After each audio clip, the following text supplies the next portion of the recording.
Yun, dapat. Sige. Unahan lang ha, unahan. Okay. Okay. Dahan-dahan lang, baka masubsob. Oh, shout out dyan. Ayan po. May mga sakit kasi ito, kaya logaw ang ano. Ayan po yung bulldozer na. Abang na.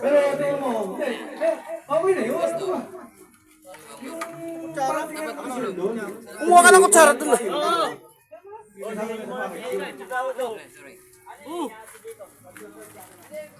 Dito yung kay Bella na, kaya may iyak magabot dito para at least makatulong tayo kahit paano. Everybody's welcome naman kung magkano yung abot, ano? Si Mami, bigyan niyo yung ulo. Bigyan mo. Ay, na. So, yan po, hopefully, hindi magawad sa LA, hindi makapag-provide ng isang service para sa atin. Malaking bagay po sa atin yun. Kasi hindi ko alam na sa si Kagawad siya, nasa barangay. Pangilan mo na yan, pre.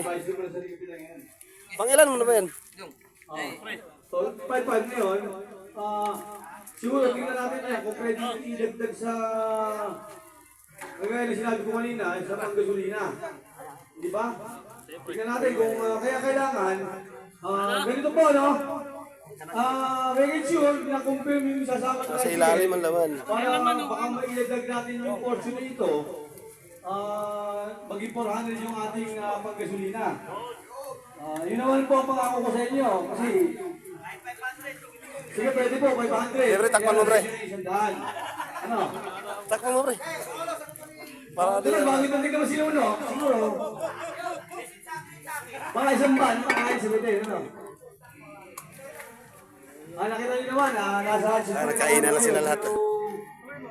Alam naman ni Kunsel yan. Nangako pa nga daw eh. Nanumpa pa eh. Huwag kayong mahiya magbigay dito kay Bernard. Puchaw, kumuha ka na, Puchaw. Sumuyata sa aking.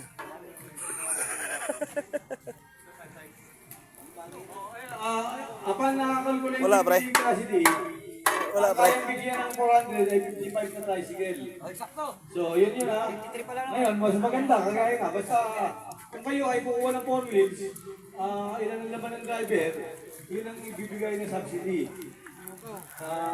So, ang pinakamagandang aspect dyan, kahit dalawang 4 wheels ay meron tayo, isa will provide pa yung gawad sa end. Kaya siyempre, ito ay lalakali pa niya kasi yung mga sasakyan sa barangay ay schedule yan. So, meron pa